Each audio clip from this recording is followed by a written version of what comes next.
Hi everybody. Just wanted to give you a little update and let you know just how grateful I am and really deeply moved by all the support, prayers, thoughts, wishes, advice, healing, obviously the financial support that has come through, and just looking forward now to the surgery, of course, which is March 2nd. I'm doing a lot of work between now and then, thankfully. Staying busy. I have a retreat that I'll be doing a lot of work at next week. And then doing sessions the rest of the month. And then hopefully the surgery goes well, and back to work as quickly as I possibly can. So, but I wanted to take this opportunity as an example of sort of reiterating this concept of how the story we tell becomes our reality. This is the shamanic teaching. There's other ways to say that, but it has everything to do with not only the story we're telling ourselves, but others about any situation, any event, whether the actual truth of the event or the literal details are what they are. How we talk about it and how we talk about it to ourselves has everything to do with how we actually end up experiencing it, which is really our reality. There's another saying that we bring the meaning and the truth to a situation. And to our shaman teachers, this is the ultimate goal of the healing process. It's not just to heal the old wounds of the past, which of course is hugely important. It's not just to heal the wounds of our ancestors and to retrieve parts of ourselves, the power that has gone missing by being the victim, the perpetrator, or the rescuer perceptually of any event. These are all part of that healing journey, but all of that is in a way for naught unless we also learn going forward to not be wounded again, to be the ones who, through the story that we tell, are able to keep our power and keep our wholeness. As Don Manuel Quispe would say, our great Karo teacher, he would say, we're not just here growing corn, but we're here to grow gods.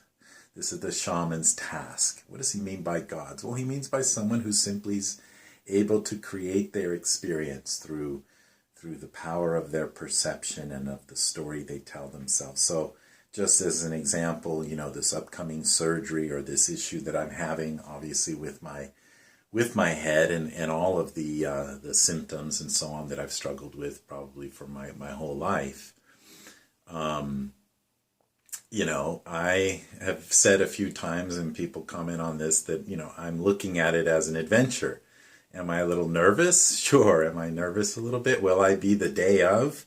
Most likely, because there are things that can go wrong that could have severe consequences, right?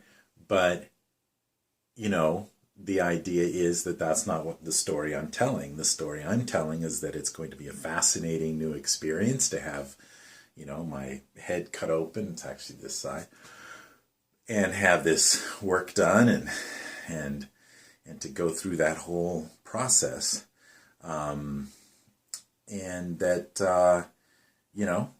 at this point, assuming that all will go perfectly smoothly and I'll be right back to work. And in fact, I can even tell the story that there could be something really great that comes of it. And even if something goes wrong, even if it's more difficult or painful than I'm anticipating at this point, you can bet that I will still be telling a story, a positive story about it that I would prefer to experience, right? And that's what we're able to do. So I really wanted to share that with you. It's another example would be, let's say, a flood or an earthquake or something like this, where Maybe it even destroys, your property or something like that. And, one way to look at that is, oh, my life is over. This is just horrible. It'll never be the same. The earth is out to get us, or, this type of thing. That's one story that you can tell, and that indeed will become your experience. The other story would be, wow, nature is powerful. Nature has a way of showing us that and reminding us. And this is what we love about nature. It's exciting. It's unpredictable. It causes us to change and to have to be strong and to adapt. And we'll be fine. We'll be fine. We'll find a way. And we can still love and appreciate one another. And we still have all the important things that we have. So you see, that's a different story altogether. And that's it's up to you to decide which stories you tell about any certain situation. But that's the idea. So it's the narrative, right? It's an internal dialogue. It's what you actually tell your friends, because when you tell it externally, they will also tend to add to it, give you even more elements of the story that could either be a positive experience or a negative experience. So again, no matter how painful a thing is that happens, that's very real. We're not denying that something painful and hurtful could have happened to you.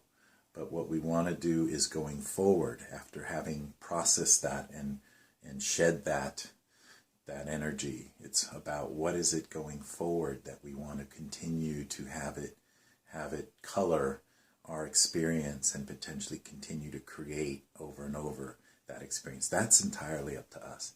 So the point being that if we don't move to that place of being the creators of our story, of our experience, if we don't become like Don Manuel Quispe said, become like the creator, like God, then it's very easy to continue to be wounded again. In other words, things will happen that are hurtful. People will do hurtful things. The nature will do hurtful things. Things will happen, like has happened to me in my brain. And you can't control all of that stuff necessarily.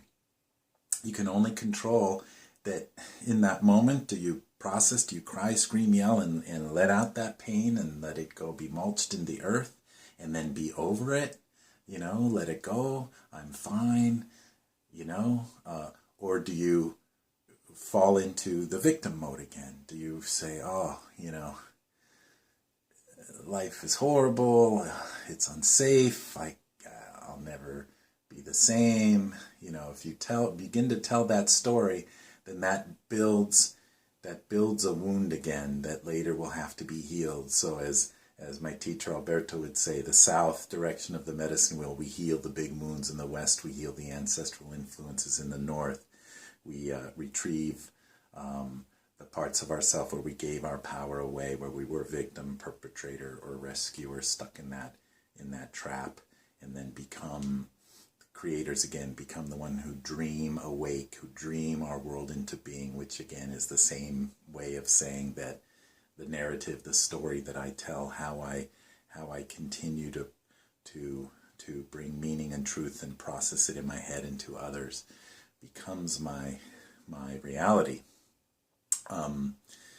If we don't do that, then it's much too easy to get thrown from the north part of the wheel back to the south. We get thrown across the axis and we become wounded again, and then we have to heal that again, and we have to go through that process again, and then boom, we get thrown down again and we go back.